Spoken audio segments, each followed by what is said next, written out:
Hello बच्चों, let's see this question. Which of the following reactivity orders is और are correct. हमारे पास तीन reactivity order दिए हुए हैं और लास्ट ऑप्शन तो कह रहा है ऑल ऑफ दीज। और ये अल्कीन के रिएक्टिविटी ऑर्डर्स हैं। हमें ये पूछा जा रहा है कि सही कौन सा है वो बताइए। तो चलिए देखते हैं एक एक करके। पर उससे पहले ये देख लेते हैं इस क्वेश्चन को सॉल्व करने के लिए हमारे पास कौन से की कॉन्सेप्ट की जानकारी होनी चाहिए। तो देखो, ये जो सवाल है ना बच्चों, ये हमारे पास रिएक्टिविटी ऑफ अल्कीन का सवाल है। ठीक है, रिएक्टिविटी ऑफ अल्कीन्स, राइट। आइए देखते हैं पहला क्या कह रहा है कि जो कंपाउंड है आपके पास first CH3 CH double bond CH2, इसकी रिएक्टिविटी ज्यादा है CH2 से टुवर्ड्स इलेक्ट्रोफिलिक एडिशन रिएक्शन। तो ये सही बात है। क्यों सही बात है? क्योंकि देखिए, इलेक्ट्रोफिलिक सब्स्टिट्यूशन रिएक्शन में क्या होता है बच्चों कि कार्बोकैटायन का फॉर्मेशन होता है, जहाँ पे ये जो है सबसे पहले इलेक्ट्रोफाइल पर अटैक करता है और यहाँ से कार्बोकैटायन का फॉर्मेशन होगा, जो कि इस तरीके से होगा। CH पॉजिटिव चार्ज और यहाँ पे CH2 के ऊपर इलेक्ट्रोफाइल लग जाएगा।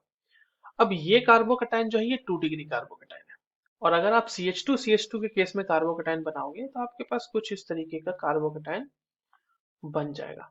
ये यहाँ पे CH3 मत लिखिए, यहाँ पे CH2 और इसमें E जोड़ दीजिए। अब ये 1 डिग्री कार्बोकैटायन हो गया। तो जिसमें ज्यादा स्टेबल कार्बोकैटायन बनेगा उसका रेट ऑफ रिएक्शन भी ज्यादा होगा। तो पहला वाला तो हमारा सही है। दूसरे में आते हैं। दूसरे में कह रहा है कि टुवर्ड्स कैटालिटिक हाइड्रोजनेशन, फिर से CH3 CH CH2 की रेट ज्यादा है कंपेयर टू CH2 CH2। देखो ये गलत है। कैसे गलत है?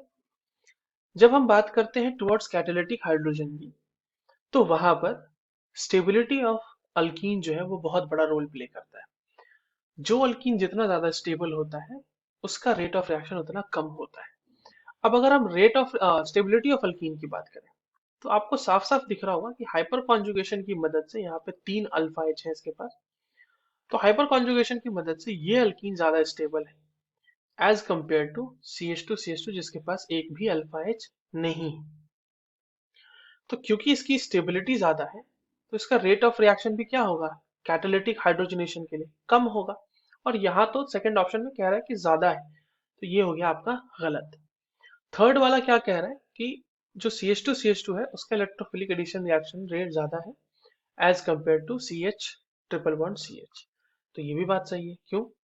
क्योंकि देखो CH2 में जब आप वापस से कार्बोकैटायन बनाओगे, यहाँ इलेक्ट्रोफाइल मान लो लगा दिया, तो यहाँ पे एक ऐसा कार्बोकैटायन बनेगा जहाँ पे कार्बन सिर्फ जो है वो सिंगल बॉन्ड से बॉन्डेड है और उसके ऊपर एक पॉजिटिव चार्ज है।